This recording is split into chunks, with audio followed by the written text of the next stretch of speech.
Welcome to Series 2 of the Lost in Language podcast, hosted by me, Jessica Ball. This series is a deep dive into Bohm Dialogue, a practice, process, and philosophy that I have been passionately working with for the past 10 years. Driven by his deep interest in human nature, David Bohm brought people together in dialogue to explore aspects of human consciousness at the individual, collective, and cosmic level. In this episode, I talk to Hester Reeve. Hester is a reader in fine art at Sheffield Hallam University, and linked to the ideas of David Bohm is a founding member of the Parry Holoflux experiments led by Lee Nichol. My invitation to Hester was to convey an aspect of Bohm's concept of Artamovement. Bohm described Artamovement as the universal movement of fitting, and that to see what fits or does not fit involves in the first instance an unspecified feeling that something is wrong somewhere. As our conversation unfolds and stirs us, we explore feelings of what fits or does not fit in the many experiences of being human. I hope you enjoy the episode. Welcome, Hester Reeve, artist extraordinaire, dear friend. Thank you for joining me here on this podcast, Lost in Language, and this second series where we're deep diving into all things Bohm Dialogue. And yeah, I cannot wait to have this conversation with you where we're going to explore Artamovement and whatever else that might bring us to. But before we get into that, I'd really love to invite you to just share a little bit about your own personal journey with David Bohm and Bohm Dialogue. So it's a while ago now, which seems strange, but I had been living in Czechoslovakia. I'd gone out just after the revolution, very idealistically, as an artist interested in nature, just graduated art school. And as much as I love and always will love making art, marks, sculpture, all that beautiful stuff, there were wider issues. I was just beginning to become an adult in the world and realise the desperate state of the natural environment, and just couldn't justify staying in my studio. Maybe very young and idealistic, and I ended up in Prague working with the very newly found environmental movement. Anyway, that's a whole nother story. Through that, I realised that this interest in art I had these other dimensions that I wasn't quite sure of, and I had a sense it linked also to larger philosophical issues and actual right here matter-based issues of the non-human. And because I've never been able to make money, I ended up being so poor and broke, if very happy in Prague, and I came back to England and did a master's in philosophy of nature, not because I wanted to become a philosopher, but I felt in my wider practice, my wider art practice, which we could now suggest was a practice of Artamovement. I knew that my thinking and my habits, for all the way that art practice and my adventures in the world had opened me up, I was completely inhibited by a kind of clunky way of thinking, like inheriting a helmet from the West that was sort of not going to help me. So I realized this relationship to nature, particularly if you want to be involved in change, that it was going to require, yes, you need your protests, yes, you need your law changes, yes, you need your innovators, but that fundamentally consciousness needed to change. That sounds huge. It wasn't that I thought I could do anything about it, but once I understood that, I just ended up in a philosophy department studying nature, and found myself strangely at home in that department. It was at that point full of the most incredible creative philosophers and thinkers and people. And then to get to the heart of what you asked, Bohm Dialogue, I was doing a module on environmental ethics, and I just loved everything I was reading, but none of it felt. Having just come back from 4 years quite difficult protest experience, in the Czech Republic finding its capitalist desire, so to speak, I just felt rules and regulations, no matter how beautiful, yes, the rights of the inhuman, yes, yes, yes, but that's not actually going to change anything. So I just started coming into this sense that actually, what if I assumed, or we assumed, that we were environmentally, ethically hardwired? Why wouldn't we be? We are of nature. And it was less a process of ordering something artificially human from the outside, but more a question of opening up or reigniting or finding voice for that capacity, which came out of a conversation with my father. Sorry, this is a bit long-winded, but actually I think it's all relevant. My father, who's, you know, very wonderful person in many ways, but also a very regular English person, votes Conservative, wants to know when I'm going to get a life and all that sort of stuff. Having a very, very long extended conversation with him, which wasn't that usual. And we went full circle from him saying, what are you doing in Prague? And you don't have any money and you're living out of a backpack and, you know, you're so idealistic and you make me worried and you're stupid and blah, blah, blah, blah. To hearing him start saying after a few whiskies that he really cared about the state of the planet and he didn't know what was going to happen to humanity. He couldn't equate that with then confirming what I was doing. But it was incredible. If my father has it in him to say that, then I knew all people did. So I went about trying to research ways I could speak of that. I could feel the idea, but I didn't really have the capacity to make an essay about it.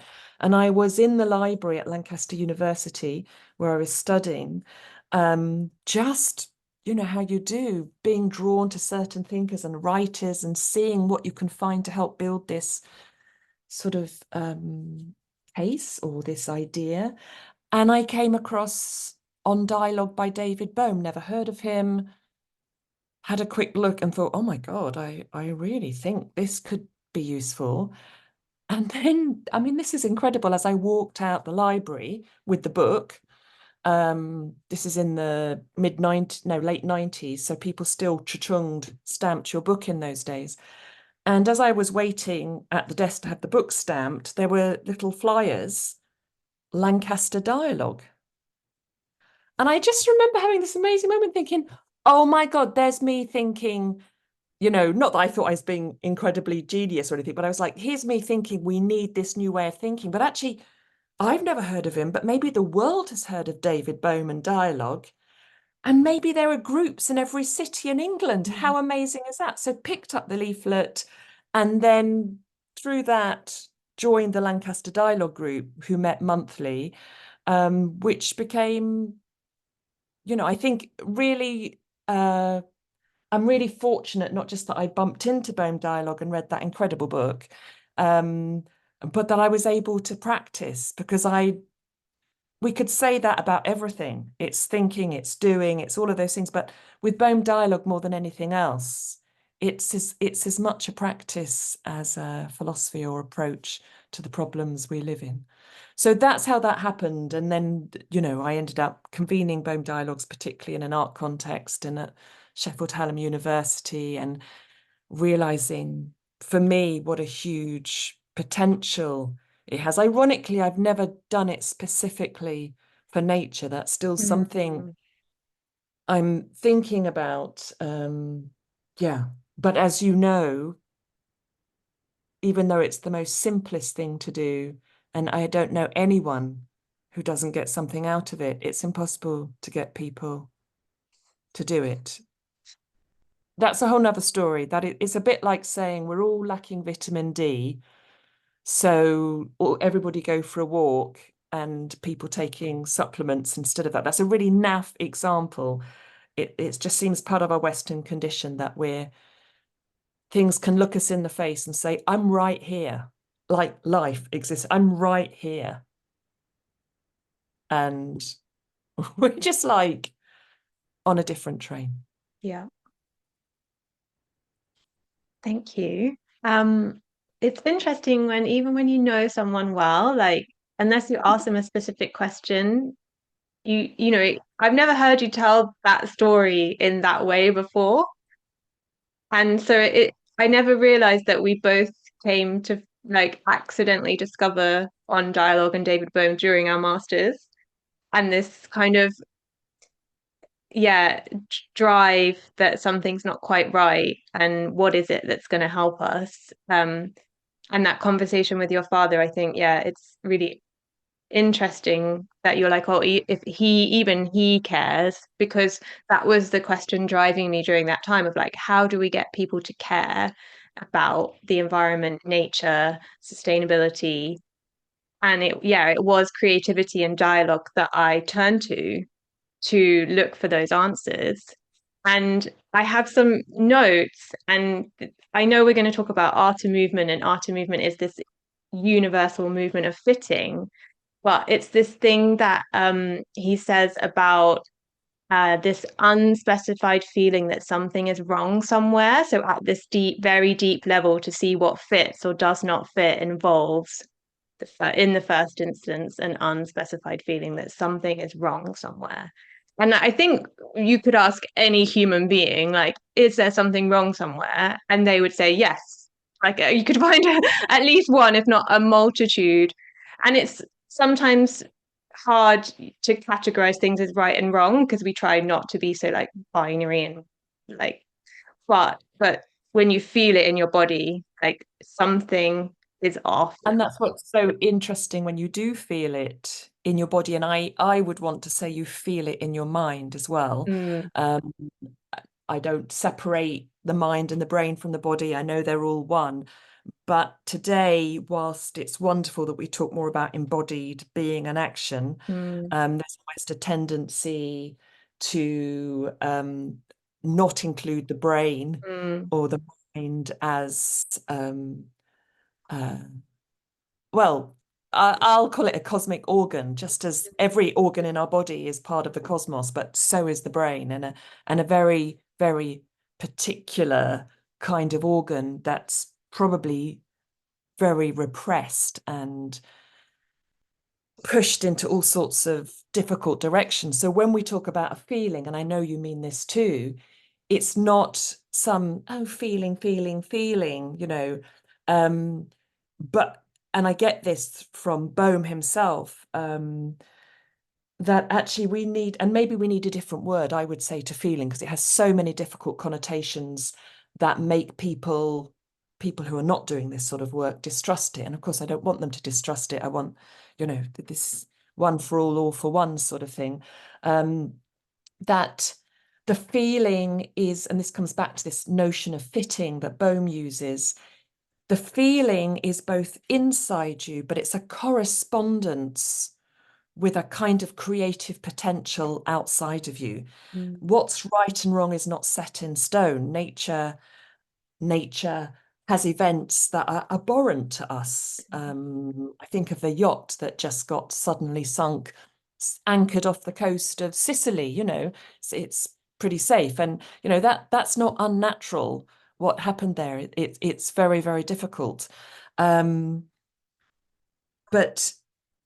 of course, I have a wormhole just at this point. But this sense of something wrong, I mean, it comes back to language as well. It's like we almost don't have a vocabulary or a way of acceptance of these kind of feelings we have mm. as parts of the fabric of the cosmos. And it's not that we're bad, awful people, not at all.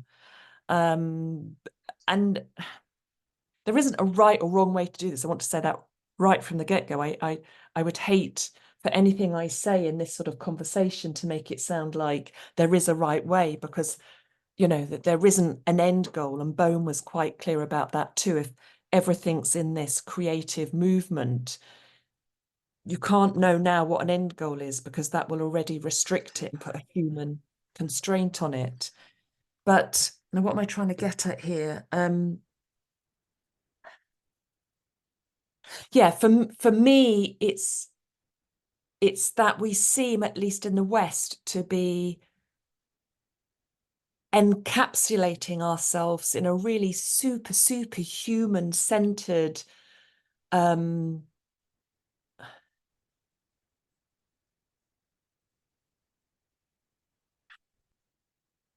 almost like a container that's really powerful, and even talks about not being a container, and even talks about the value of life. But there is a problem within all this, that it's not doing that at all. It's so difficult to talk about. It makes me sound like, I'm right because I'm outside the container, and of course I'm not. And I could just be, a ridiculous, mad woman within the container. And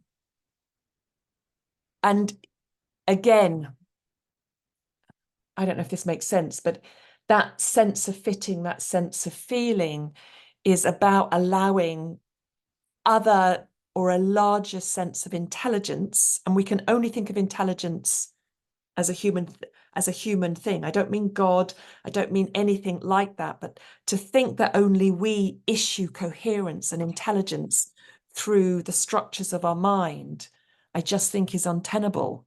That's part of a larger operation, of which we're these tiny microbes or little filaments brushing in this larger thing.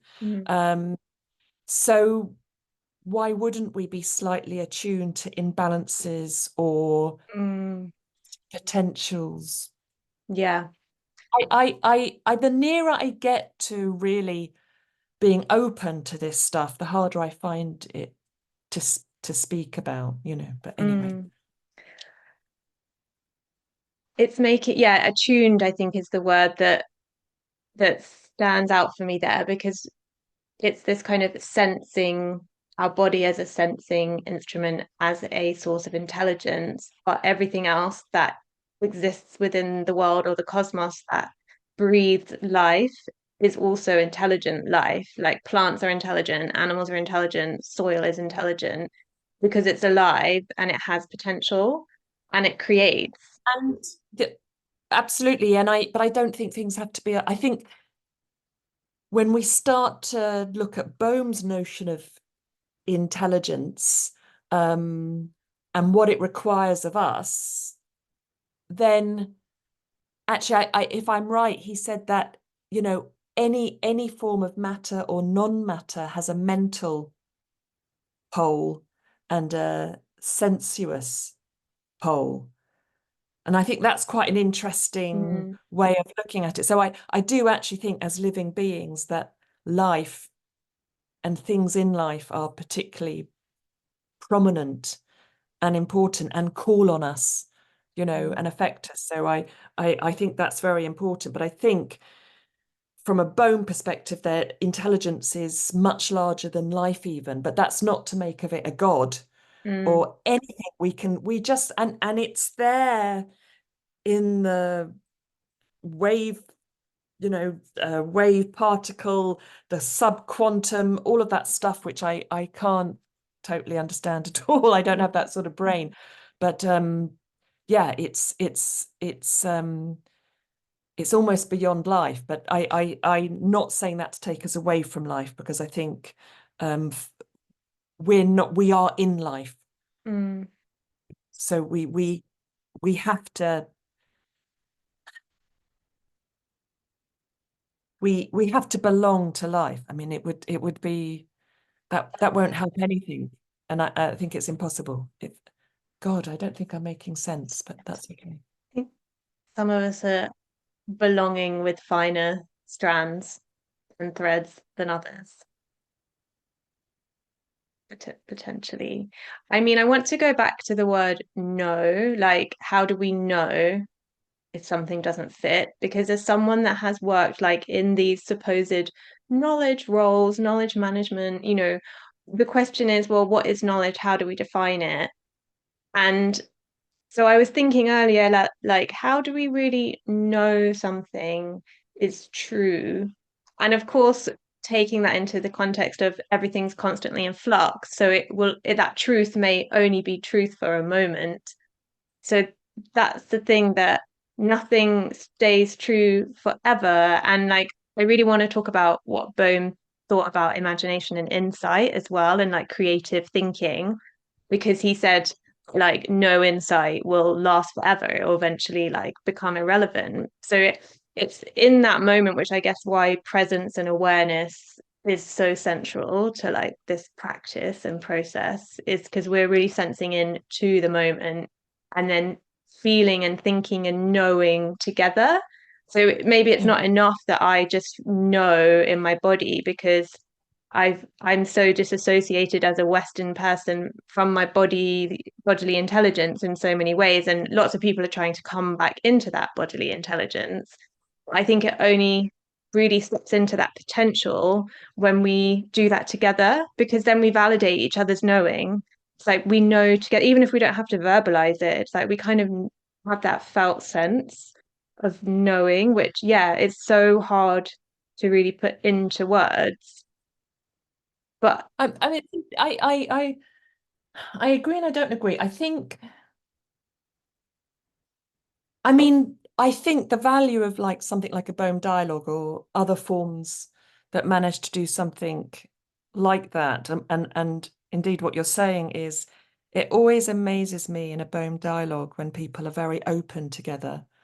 And how beautiful is it that it doesn't matter what you know. mm, I mean, sometimes bits of knowledge come up, but it's so accessible, because knowledge doesn't really have a place. It doesn't help the insight. It can help the conversation, but I've never seen knowledge help a Bohm dialogue, as far as I'm concerned, not to allow meaningfulness or coherence or insight to arise. And I do agree that that we can't contain all these things in an individual head, and there is something about being together that really helps these things arise. I do think that being together can also not just be about being together with humans. So I think being together with something else can also be being together. I mean, it's going to sound really grandiose, but with creation or in existence. But I think those are maybe eccentric things linked to me, because I quite like spending time alone. And I've the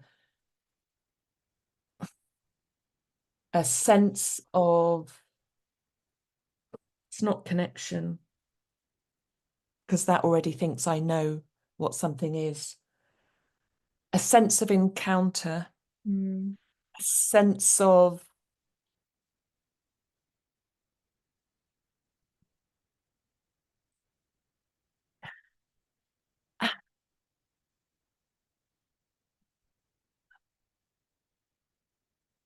so hard to talk about.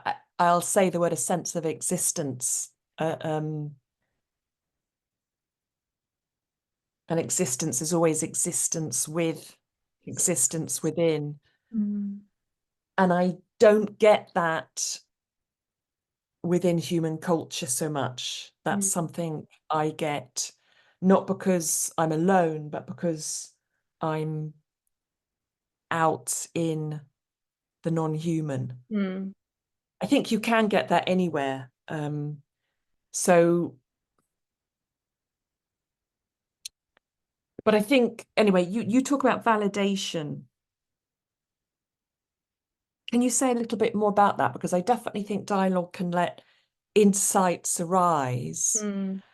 Um, I think for me, the dialogue process can do many things, but two quite distinct things are when I hear someone share something of themselves, their experience, their feelings, their thoughts, and assumption.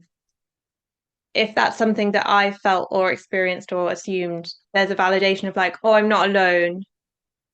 I've had that feeling, I've had that thought. But then alternatively, there's someone that will say something that's, completely the opposite. And I'm like, oh, I've never had that feeling. I've never had that thought. But they do kind of work in similar ways. yes. Um, No, and yes, yes. And that. that has, I would call that cultural value. I think that has enormous cultural value. Um, I think, and it comes back to what you said about knowing. For me, when I've had the most powerful experiences within a dialogue, or people have told me they've had powerful experiences, it's not usually due to the content of anything that was being said, which doesn't mean it doesn't matter what you say. You really do have to tune in and work together.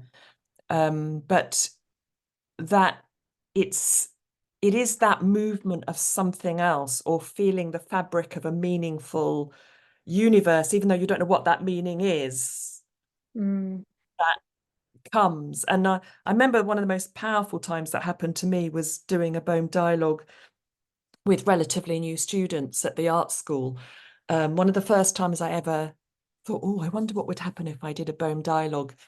And I think I did it for 4 hours, which is, I mean, as you know, I'm not into short dialogues. I even think 4 hours is too short. But anyway, I did 4 hours, and students were really irascible and didn't know why we were doing this, and could we just finish, and God damn you. But they stayed with it. And of course, suddenly something else happened because of all that tuning in and attention. And it was actually at one point we were talking about sweet wrappers. So we would say from our knowledge perspective, oh yeah, sweet wrappers, wow, profound man, sweet wrappers. But I think every one of us had goosebumps, because we ended up sort of meta dialoguing about that at the end, about did everyone get goosebumps, and what was that about?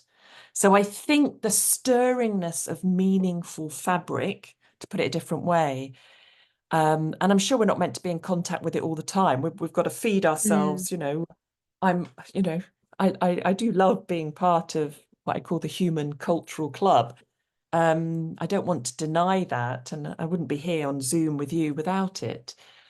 But I think it's part of our flourishing and part of what we all yearn for. Mm. To be stirred by that. I mean, I don't know, I'm no anthropologist, but I can't help but think of those early temples. And you and I have talked about Tepeli Glepeli, which I never pronounce right.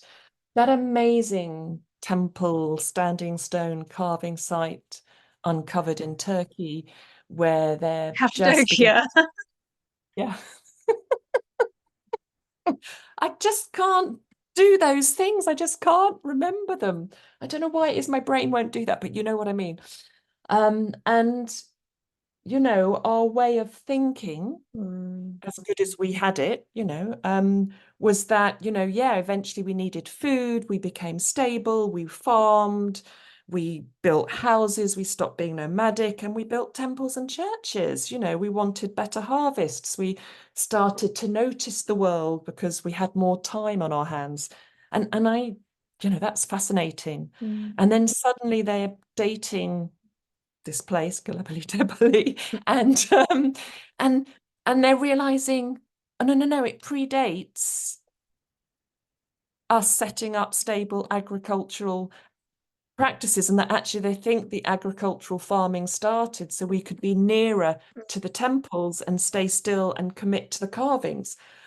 Oh my God. I mean, as an artist interested in this larger movement of art, reality as art form, participation in the cosmos as the gift of consciousness. Maybe other animals and plants do it too. I can't speak on their behalf, but certainly we have this capacity. Then that's just so validating Mm. of this innate capacity to be stirred and to move our lives in relationship to that stirring. The Mm. problem happens when it becomes too stabilized and too solid, and power operations come in, and certain humans take positions above others. And maybe that becomes inevitable as societies grow. I don't want to sound naive, but what we didn't do as those inevitable things happened was stay radically open to let this capacity we each have as individuals get stirred. So for me, Bohm Dialogue is the temple. It's Mm. in industrial Sheffield, bog standard, city in England. It's so radical. Just need a room, sit people in a circle. If you can set it up right, and even better if they've thought about some of this stuff before. And the temple, that stirring can happen. That's what it's right here. It's right here. And I don't know, you can't help but want that for everyone. Not that I go around ecstatic the whole time, far from it, but how amazing that capacity is so close. Our bodies, I think, our body beingness is somehow built for it. And I think we're unhappy, and I think we probably go awry in how we deal with the world and how we punish the world and how we repress our instincts because somehow we don't, And of course, I'm saying that in some generous way. There are lots of individuals, I'm talking in the West, I know other cultures it's slightly different, but, there are, of course, individuals and thinkers and artists and musicians, thank God, who, work at their little bit and open it up for other people, but anyway, I just find it so humbling that a Bohm dialogue for me can do that. And I do love it when, I remember one young person who was forced into a dialogue to keep the numbers up for a theatre that had asked me to do it. And I said, no, don't force anyone to come in. This is voluntary. She'll have an awful time. We're going to be there for like 3.5 hours. But no, they wanted to keep the numbers up. And this person was silent the whole way through, which was fine. I felt so awful for them. At the end, I went over to her and I said, I'm so sorry that you were forced to be here. And I hope that wasn't, as it was a great group, I felt. I felt we really had encounters and moved, and something moved through it. And then she just looked at me and she went, I don't know, that was amazing. I'm sorry I was so quiet. I just didn't know what to say, but I was so stirred. And anyway, it comes back to what you were saying. Of course, we need everything. Okay, so there's the movement thing, which is the greater implicit reality, both inside our bodies and outside. And but we also need stability. It's like sometimes when I think about everything moving and how fast the planet's moving, I actually feel nauseous. So, I also want to say that we do need stepping stones. We do need markers. It's just not accumulating power around them and letting things change. Anyway, I'm going off point. But I know we wanted to talk about Artamovement, and it's such a amazing term and little piece of Bohm's thinking on creativity. And it just makes me think that one way of approaching what he might have meant by that is managing to stay open both internally and as cultures to that greater both implicit and explicit meaningful fabric, but without specifying what it is or having to put a specific name to it. Because then we start to control it, and then we start to have power relations. I think it's a very difficult, I mean, our ancestors did it really well, but I think it's a very difficult thing within our culture to maybe do that. But one of the things that I really trust in Bohm is that he feels that when we talk about art and movement, we're talking about a capacity in any human being, in any living object, as well as a new way of looking at a metaphysical model that won't inhibit us or capture us in the problems of thought and language and knowledge and power that a lot of our other models have done. Yeah. And I mean, that is the question, isn't it? Like, how do we become aware of all these things that exist without, being trapped by them? Because you can't Like, because we talk about wholeness, so everything exists within the whole. So there's no getting rid of something. Like power dynamics will always exist, like language will always exist. Yes. So there's this kind of state that we need to cultivate or have access to. And it's interesting that you said that, we shouldn't be in dialogue all the time, because I think that's really true. Like it's so special, but it's not something that needs to be like a daily practice. No. It's but it's so essential. And I don't know yet, I don't think there's a formula of how often one needs to participate in dialogue to be able to assimilate our experiences into this like totality that he talks about. But it needs to be there for everyone. And the stirring that you talked about, like this stirring is a really powerful, I think, metaphor for what happens when people come together. The stirring up, but it also makes me think of the etymology of the word emotion, which is like to stir and move. And so it does come back to those feelings. And like you said, feelings, it's always like we do need a different word, because people, they've got such a bad rep, right? Like, oh, if you're too emotional or you feel too much. But then maybe there is this place for those people that feel really deeply, which are often the artists. And I mean, I had this conversation with Lee, and he pushed back on the term artist, because he was like, everyone, is should be able to be like this. And I was like, yeah, I agree. Like everyone is creative and everyone can access this part of themselves. But I do think there are some people that are just more sensitive, that just feel more deeply, that just see the world in a slightly different way. And it's their gift to be able to show that to other people. And this is Yes. the kind of, and I talked to Johnny about this he used this phrase autonomous cultures, and I asked him what he meant by that, and he talked about people that are similar coming together, like the necessity of us to be in our kind of like subcultures, but also being able to then be in the diverse dialogue, like, but that there is this kind of necessity of us being able to understand one another in a way that we can use that difference as strength. And when you're by yourself as like a very sensitive, deeply feeling human being, and you haven't got your autonomous culture of other sensitive, deeply feeling beings, you can feel so alone. Like you can feel so misunderstood. Yes. And yeah, like that what the way that you see the world or how you want to like reflect that back to people isn't of value. And that for me is really heartbreaking, because that there is so much beauty, and I guess that's another word that Bohm kind of talks about, like beauty and harmony and totality in this Artamovement, in this fitting together. And what, yeah, those people that do want to call themselves artists, even if anyone could, if they wanted to, like what they have to offer to the Yes. world. It's so interesting, because of the writing I'm doing for my PhD at the moment.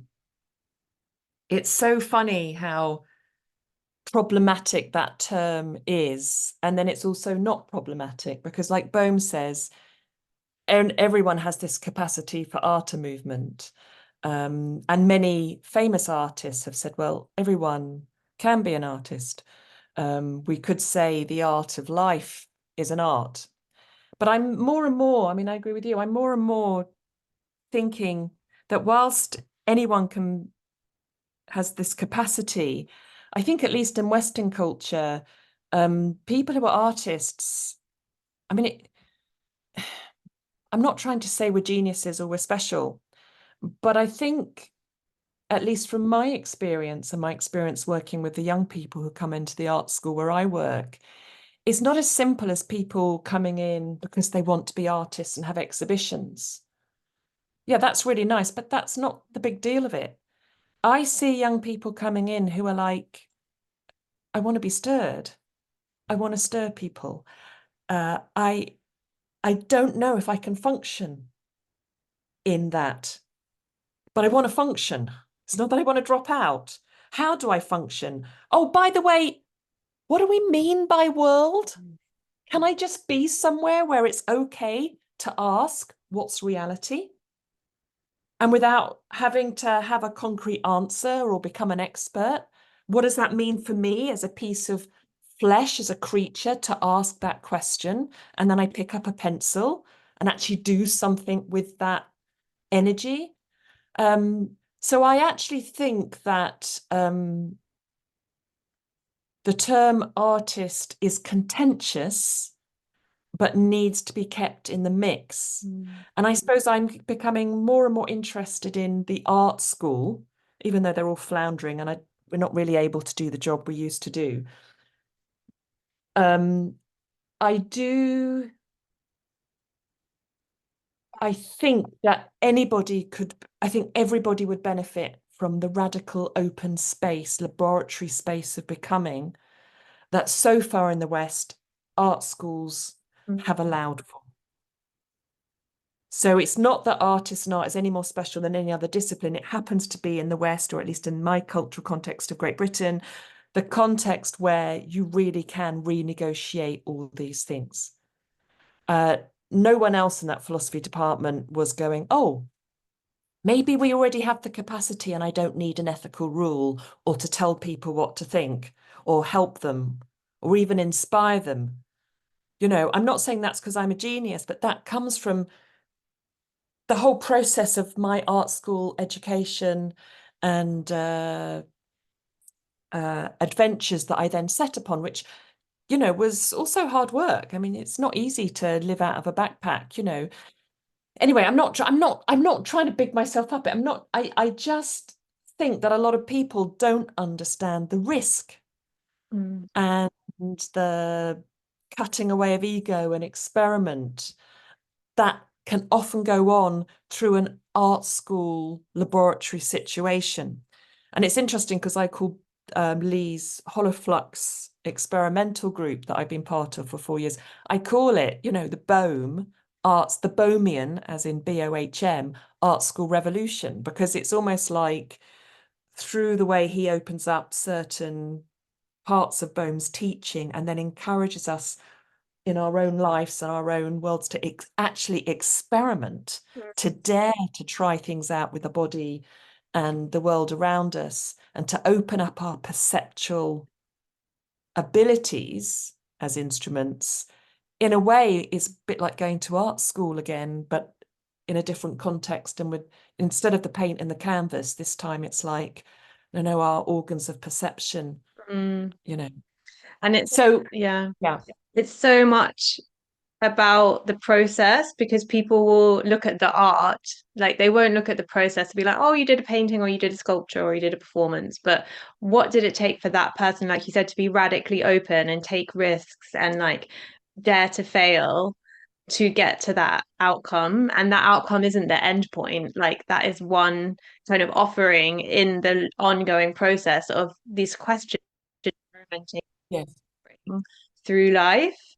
And I facilitated a dialogue recently, and one of the questions that sort of arose was, well, not even a question, but it was just this thing of like being in spaces or in your professional or even personal life where you feel like you have to know everything, like you always have to have an answer or the answer. And this gift of being in dialogue where it's okay, like we don't know, like we just don't know. And to be together and to say like I don't know, we don't know.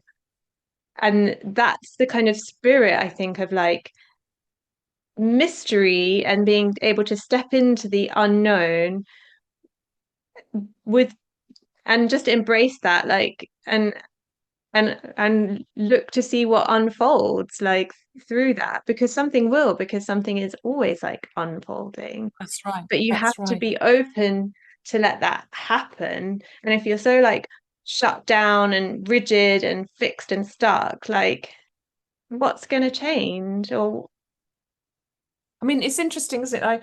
One little bit that Bohm writes in on dialogue that I just love. I think it links to that. It's a beautiful. He just starts saying how we're not very serious, and kind of think, oh, well, I think there's a lot of serious people, in our worlds. And then he explains what he means by serious. It's so interesting. And he means people that think they know things and have lots of opinions and then defend their opinions. He calls that not being serious. It's a really beautiful paradoxical play with language. And what's interesting is, although it's a bit, because he's turning it upside down, how we usually think serious means, but he says, it's a problem of our cultural context that we don't get serious, and that in a Bohm dialogue, it's about being serious. And then you realize, oh, that's interesting, because it's not serious about anything in particular. It's almost like the word serious, as it sounds, is like a hot soup being stirred up, and we have to become just in the mix of that hot soup. And I realized, I was in a different workshop recently at work, and we're looking at decolonizing the curriculum and all that.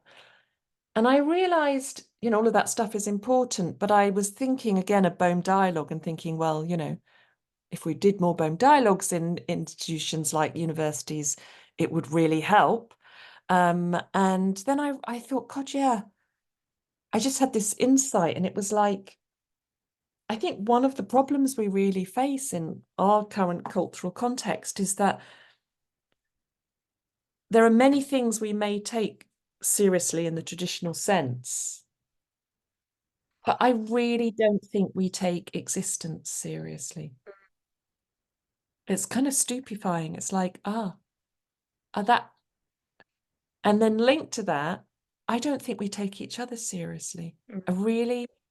It's quite distressing. I mean, there's a lot of care, there's a lot of responsibility. I get up and teach, and students supposedly listen to me. But do we really, really? And I actually think I do take people really seriously. I think it's a really beautiful aspect of neurodiversity.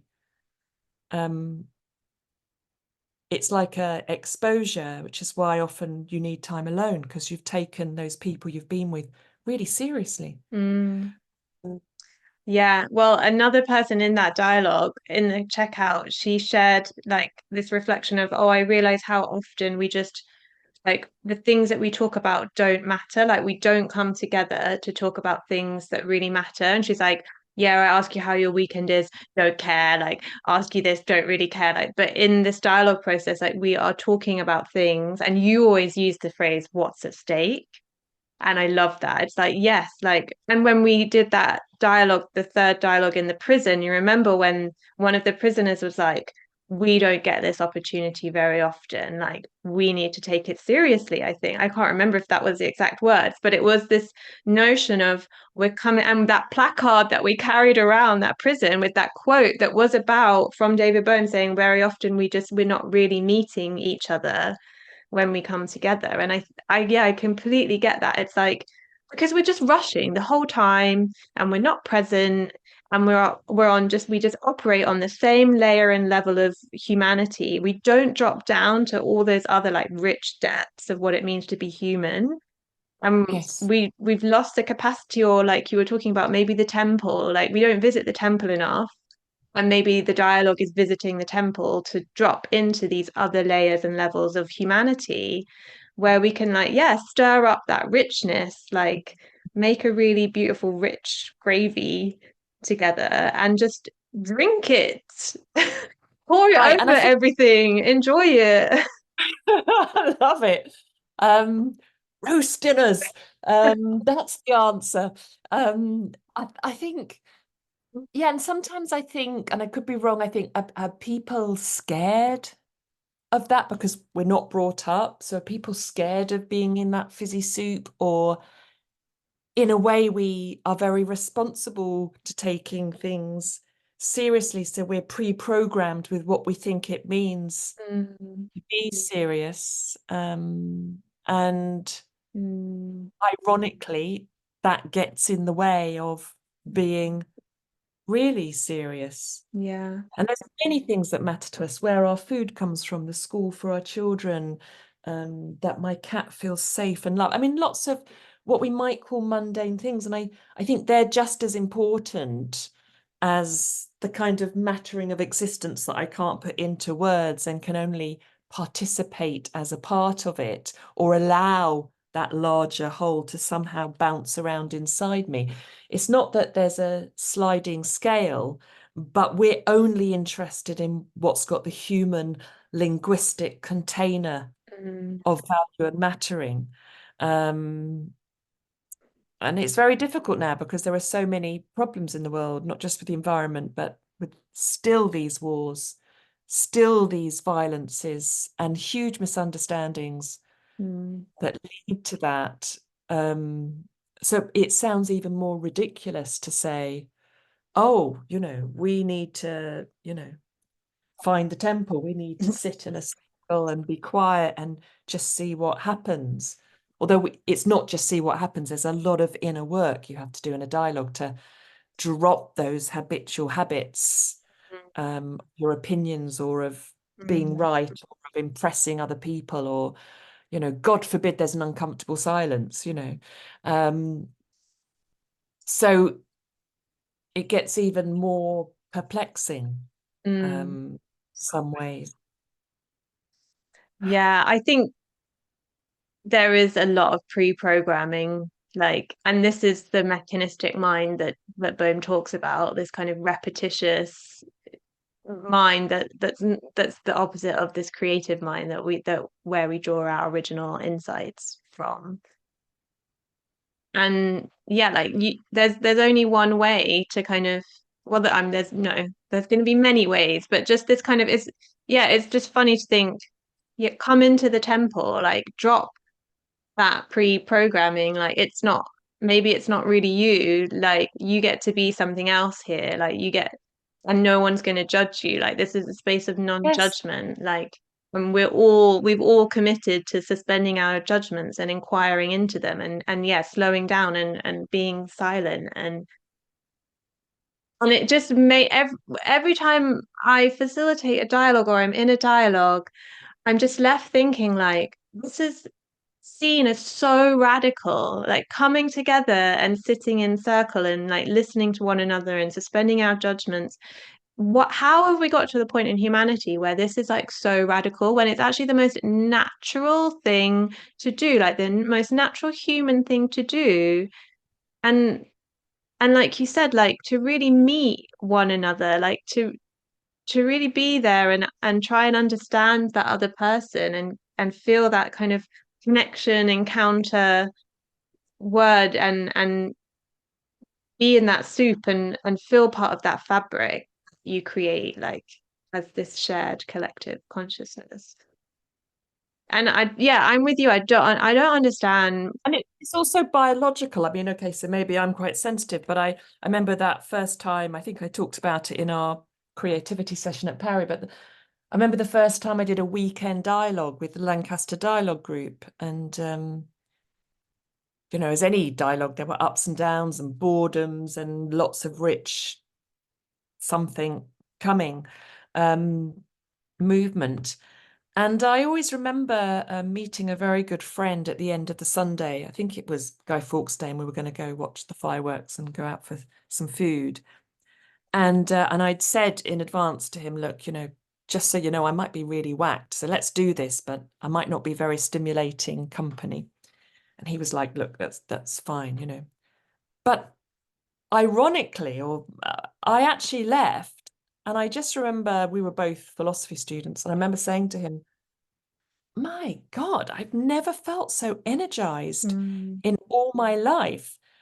And it wasn't because, again, of anything particular said. I mean, this was like physical. My brain as an organ just felt crystal clear, as if allowing and there's that beautiful quote where Bohm says the brain is like a sensitive antenna. And of course, it's the brain with the body. And it was as if my brain was finally really allowed to just be a sensitive antenna, which for me is not just about the human, it's about the non-human. And I don't even mean by that the plant in the room. It goes beyond where we have phenomenological object forms, and it comes back to the holoflux and the holomovement, none of which are accessible, but which are, Mm. the fundamental of everything. So it's almost as if just letting my brain be allowed on its dimension to function as a biological thing in existence in correspondence or in, search of the good and beauty, which is the etymology of fittingness. Mm. Fittingness is not a square in a square box. It's like you were saying at the beginning, many levels of things coming into rightness or beauty together in the sort of more Platonic sense. Um, and that was just so fascinating. I thought, God, if only my brain could feel like this more often. I just felt fantastic. Mm. Like when your physical body's been for a really good swim.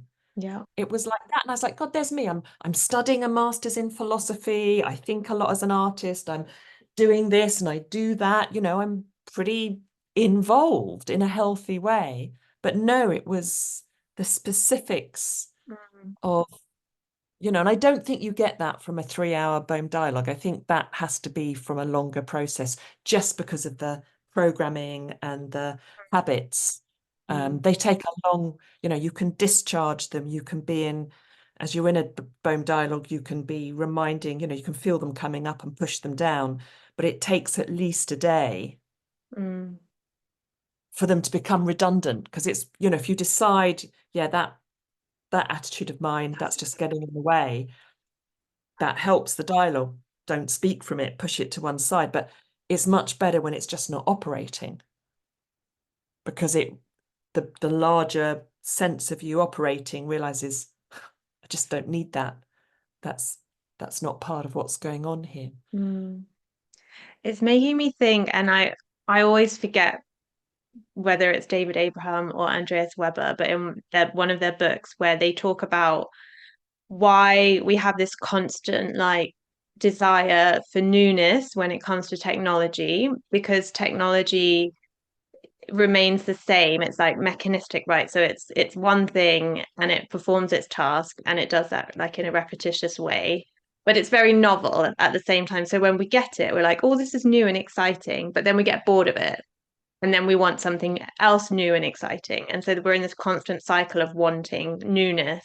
And but when we go out into nature and we're really with nature, we see that every single leaf is different, every single ripple on the water is different, every single cloud, and we're constantly stimulated when we're attuned to nature, that we don't need this repetitious like newness and order, that we can just be stimulated and yeah, like with and attuned to the natural Mm. world. And I really love that. And it makes me think of like that's what maybe was happening to your mind, to your cosmic organ of your brain. It was like really being able to be present and attuned in this very stimulated way, because there's this all these subtle differences everywhere, these subtle movements, these subtle differences, this life happening all the time and change and flux all the time, and then you were part of that and then you could draw from that energy maybe. Wow, that's beautifully put. And yes. And it's funny the thing with technology, because I think technology is fabulous. Its problem is the thinking that goes around it. And it is this quest for novelty. And I suppose if everything's always unfolding, we could say that novelty is part of the deal. Although I'd rather just think about the unfolding process than novelty, because that suggests we know what novelty is or what difference is. And I'm not sure we should know that. But I also think with technology, we seem to be also in this cycle where we're always developing technology to solve a problem or to serve power, whether it's through use of energy or warfare, or knowledge as power.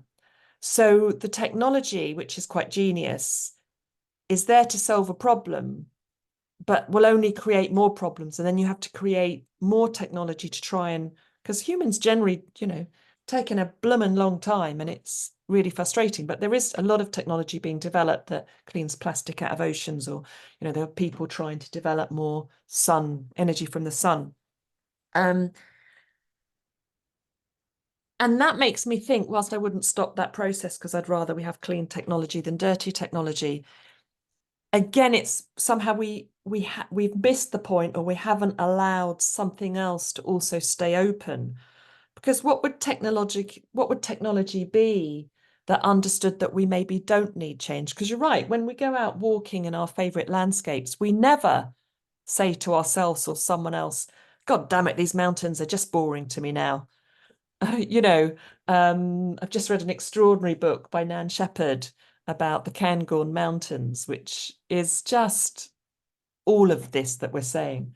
And she was walking in the Cairngorms for decades.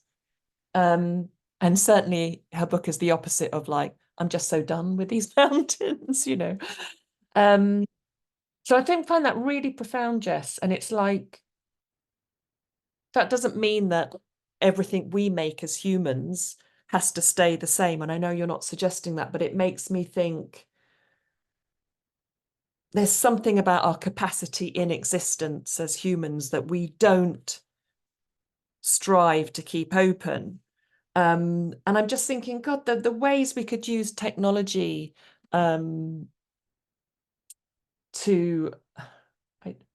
I can't say, but there are so many different ways of using technology. And, we could say that Göbekli, the place I can't pronounce, is technology. I mean, that's human construction to charge reality, to charge humans, to connect them in a kind of fizzy soup.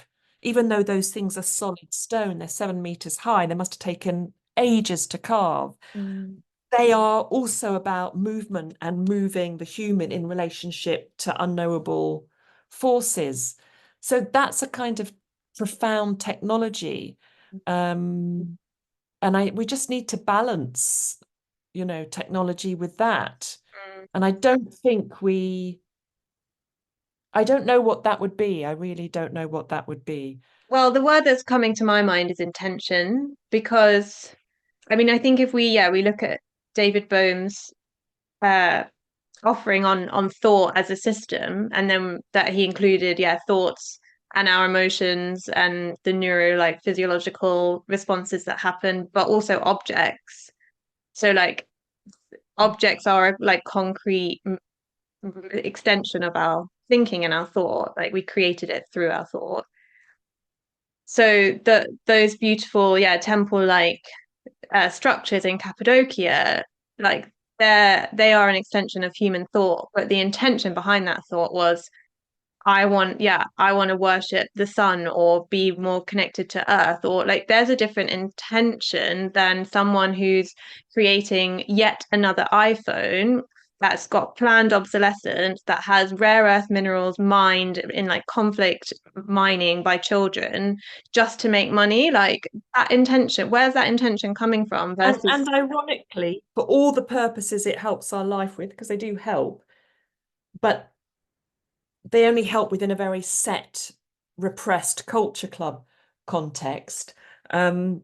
Yes, that I think if we think with Bohm on this, he would say that the problem with the iPhone is it comes from a system of thoughts, which is very human and contained, whereas the Göbekli comes from intelligence, because what he saw as intelligence was part of Artamovement, was like that intelligence isn't just human. Intelligence is a capacity, and that it's through an artistic open perception in the first place. Before you carve or make an artwork, there is the opening in the human creature in the context of other things and themselves. Of course, this is not about negating being an individual. That would be really ridiculous and take the pleasure away. I mean, I like being stimulated, that's definitely an individual thing as a creature. So I think there's an intelligence going on rather than a thought going on. Yeah. And I when we think of it that way, it's really helpful because it helps us think, okay, where are we opening up to that sort of intelligence? I would say, as somebody interested in making things in relationship to making things that become stirring or open up other people's, because the capacity is already there. That's what's so beautiful. Mm, You know, as we've been saying all along, it's built in us. So something needs stirring or jolting or mm. coax. Um, And yeah, like you're saying that this intelligence is sort of formed through the meeting of, well, I mean, you said it earlier, like it's the inner intelligence, but also the outer intelligence and this kind of implicate yeah, explicate, but acknowledging that, yeah, that humans are not the source of intelligence, that intelligence is flowing that's through it. us. You're always so good at getting to that thing and saying it. It's the source Mm, is not us. That's so important mm, and so exciting. And that's not denying all our thoughts and thinkings and capacity to write a book and all of that stuff. Those have their place. mm, It's just the source mm. Which I is we guess, are part of it, but it's also yeah. very different. And And it's a difficult because you name it too much and you've repressed it. yeah. So it's a complicated thing. But it is really making me want to ask you how your relationship with the sun is going. Hmm. Yeah, well, I'm not sure how much I want to speak about that as part of the Because you don't recording. want to name it. Okay. Well, it's not that I don't want to name it. I don't want to name it. I can't name it, Jess. Yeah. But as a result of recent, more open experimental Bohmian art school revolution stuff, that is an ever increasing,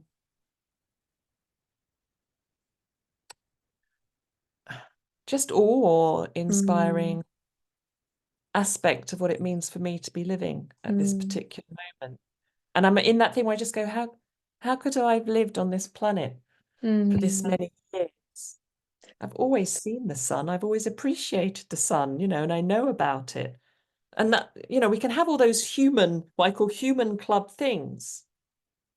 And then something shifted in me where suddenly it wasn't about knowing it or understanding it or loving it or enjoying it sensually. I can't explain it. A different movement. I also really, really want to like take a moment to respect and honor that relationship doesn't need to exist within a public domain because it's sacred and ongoing and it just makes me it just immediately made me think of like privacy in a world where people feel that they have to share everything like through social media and this constant like performative sharing of this one type of existence. And yeah, let's not judge it too harshly, okay? Like I'm sure there's a lot of positive, joyful, important things happening in that space, but that there also needs to exist a space for us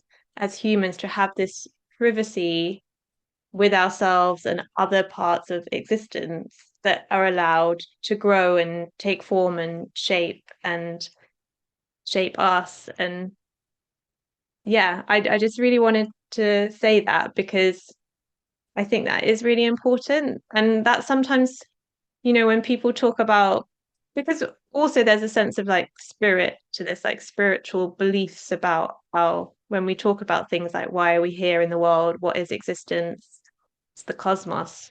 And I always feel quite strongly like that those things can stay private, like, but sometimes there is a lot of kind of perform, especially with the growing kind of sense of the commodification of a lot of this space around wellness and spirituality, like that there are some things where you are just having an intimate relationship with the more than human that is for you alone. If you choose to share some insights or experiences from that, fine, great, wonderful, beautiful. But like this privacy and intimacy that we can have with our own existence in the world that we don't need to put in words and we don't need to share with other people. I agree, and I think this whole binary between public private, is can be a problem. And I think your use of the word intimacy is really important. And I think when things are often looked at with these issues with public private, I think it misses out something really fundamental, which is the intimacy. And I think when things are really intimate, like almost of my secret flesh intimate, it's not even a question of how do I speak of it? It's almost misses the point. And I find we don't have much space in our way we think about all of these things. I think we're so concerned in some of the really healthy, beautiful openings that are happening in thinkings today in our culture. There is a turn away from what I call particularity, because we're so concerned with the former sovereign self, who's the master, the expert, who knows, who feels cut off, who doesn't relate. And I totally agree with why we're at this point in our culture club where we're doing away with that kind of model, and we're reconvening and thinking together about what the new model is. Fabulous. But I think within all that, we get so interested to highlight the relationships and the interactions that we sometimes forget that particularity of anything in existence is also somehow part of the everything. But that can never be put into words. And it comes back to taking each other seriously, actually. And when you said that to me, not only was it powerfully put and a relief, and I knew you weren't going to force me, and I wouldn't be able to put it into words anyway. I really wouldn't be able to put it into words. But I felt taken really seriously in the Bohmian sense then. And that's somehow really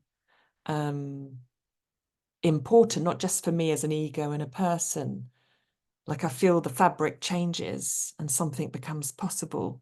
That energy flash happens between us. So there is a relationship and intimacy that's beyond language, and that's really a secret. And I don't mean secret as in this, but I mean it's the sun's secret, it's the universe's secret, and suddenly I'm that experience is part of that almost. And I think if we really took each other really seriously, nothing wrong if people want to become a Christian or a Buddhist. I totally understand that there are cultural and validation values for people coming together to share things. I see value in that. But I actually think when it comes to these intense, intimate things, whether they're spiritual or physical, then I don't actually understand how they should become shared patterns. And if we have these awakened capacities, and children are like that. Children don't, if we think of the little ones and their outright provocative contact with everything as animate, whether it's a pencil, their finger, or a landscape, where everything is stirring, there's no sense that everyone has to think like them, or that their most intimate experience is the same as someone else's. So there's the communal space, which has its business and its wonderfulness and its joy, but then there's this other. So there is something about those types of spaces, and I think just because we have it when we're children doesn't mean we don't have it, an aspect of that now. And intimacy, I think we have intimacy when we're involved in anything. So a physicist probably has experiences of that with their work at a certain point. It's fleeting. You can't live like that, but anyway, it's hard to make. I don't know if I'm making sense again, but I think it's really important, that notion of intimacy with existence and being in existence. And if that was just somehow allowed without someone saying, I allow you, Yeah. or here's your handbook. If that capacity was kept open from when we're very little, I think a very, very different world. We'd still have technology. We'd probably still have places we go to together. Yeah. And I think that it's true, like what we have as children, this capacity for play and imagination and creativity, if when we're allowed that freedom, is the things that we need to be able to carry through all our lives and question why they, get pushed out of us or pushed down within us because they still exist. And yeah, I mean, just being able, I bring a lot of creativity in when I facilitate, and it does light a spark in people. They remember something, I think, of what it was like to play and create and imagine when they were young, but in their adult bodies, in their adult experiences, they still see that value. That spark ignites something in them. It's not childish, it's maybe childlike, but childlike in the way that you remain open to the awe and wonder of the world and the secrets of the world.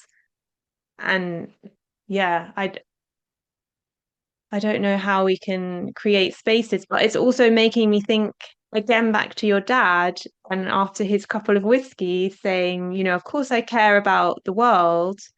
And so this kind of question of private, intimate experiences versus the shared, maybe not necessarily the public, but the shared, and and being able to come into that space of dialogue, into the dialogue temple, and share some of those intimacies with the freedom, of sharing or not sharing. And I think that's it, isn't it? It's having the freedom because in a dialogue, no one makes you say anything unless you feel moved to. But even hearing other person's intimacies, that's the soup, right? That's the stirring. That connects us back to that thread of play and creativity and imagination and awe and wonder and see. I really agree. I mean, there's lots of things we can say on this level of the human club about dialogue, and we've just seen it in prisons, particularly where antagonisms just break down because they've got nowhere to go, and there's and all of that stuff's really where I find the use of Bohm dialogue to be useful and productive. What some people call professional dialogue, and it has its place. But I think the real power of Bohm dialogue, as opposed to other dialogic methods, and certainly why I, as an artist,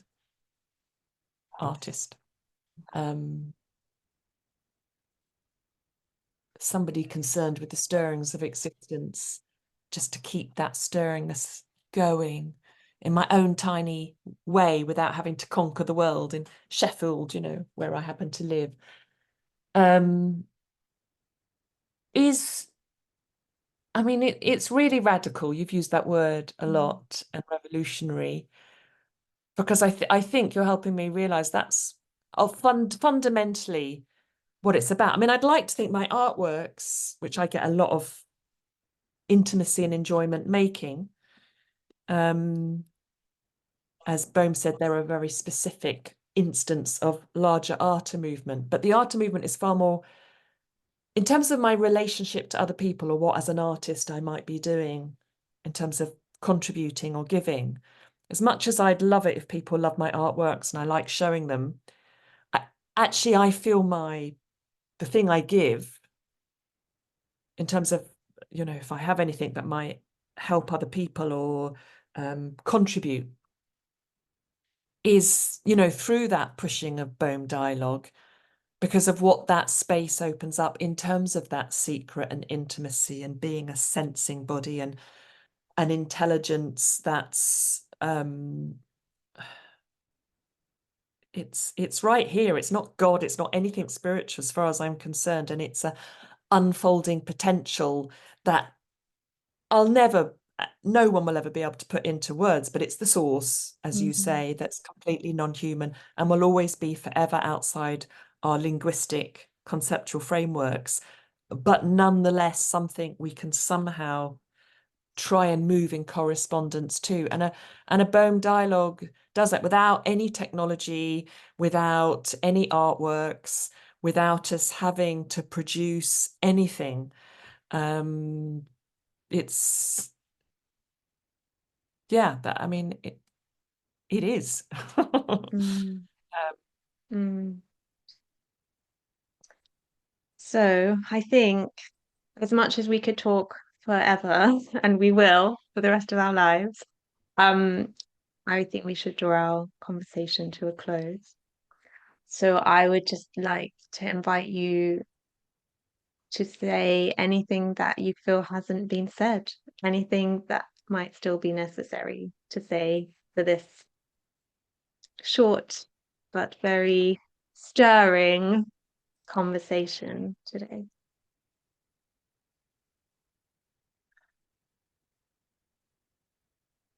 I think it probably has come across, but